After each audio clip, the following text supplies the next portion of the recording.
Bonjour chers collègues, aujourd'hui on va parler de l'évaluation comme outil de formation et de motivation. Alors, quel synonyme pour le verbe évaluer connaissez-vous? Regardez s'il vous plaît, il y en a beaucoup. Surévaluer, juger, jauger, mesurer, estimer, apprécier, sous-évaluer, déterminer. Pourquoi, pour qui évalue-t-on? Il y a la caricature, tu as appris quoi à l'école aujourd'hui? Ma note, ça c'est la réalité de nos jours. Quatre façons de voir de l'évaluation. Pour l'enseignant, assurer la cohérence dans la progression des apprentissages, soutenir et orienter l'acquisition de nouvelles connaissances, favoriser des remises en question de ses pratiques pédagogiques. Pour l'élève, obtenir la preuve de ses succès, mais aussi de ses difficultés, donner une orientation scolaire, mesurer les efforts à fournir pour progresser et les acquis. Pour les parents, obtenir des informations objectivées sur les résultats de son enfant, avoir un bilan personnalisé et le situer par rapport à une classe.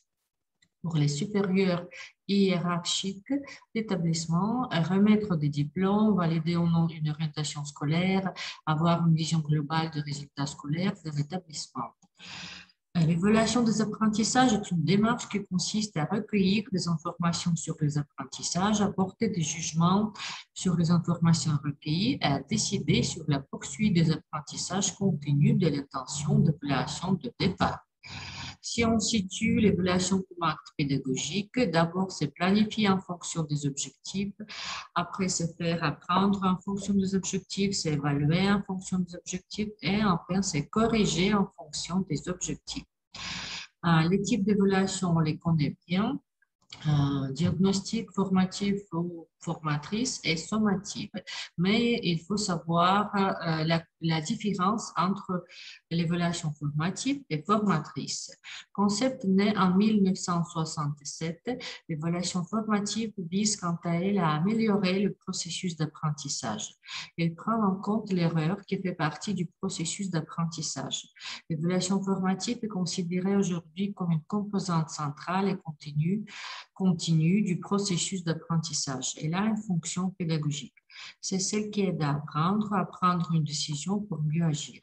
Elle concerne autant l'enseignant que les apprenants et permet de réguler l'action de chacun des partenaires. L'évaluation devient formative lorsqu'elle permet non pas de se conformer, mais de former l'esprit au travail intellectuel. Enfin, l'évaluation formatrice va plus loin encore, en se centrant davantage sur l'apprenant. C'est l'apprenant qui apprend, développe des stratégies, prend des décisions.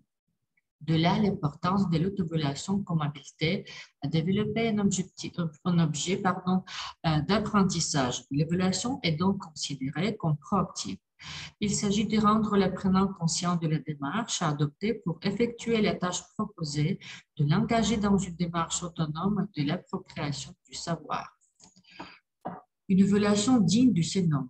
Alors, elle doit être valorisante et encourageante, ouvrant la porte à l'acquisition progressive d'une certaine confiance en soi, éclairante par une prise de conscience des obstacles de réussite, par le maître mais aussi par les élèves, formatrice en permettant de dépasser certains obstacles et de progresser dans la construction de sa propre personne, comprise par tous, chacun sans oublier élèves et parents, devant être capable d'interpréter ce qu'il nous dit.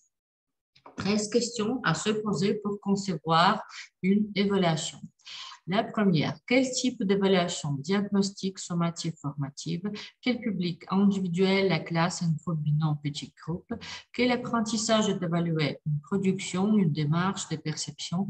Quelles activités d'évaluation? Un examen, un exposé, un exercice, un débat, un travail de recherche, un portfolio? Quel type de questions ouvertes, fermées, consignes objectives?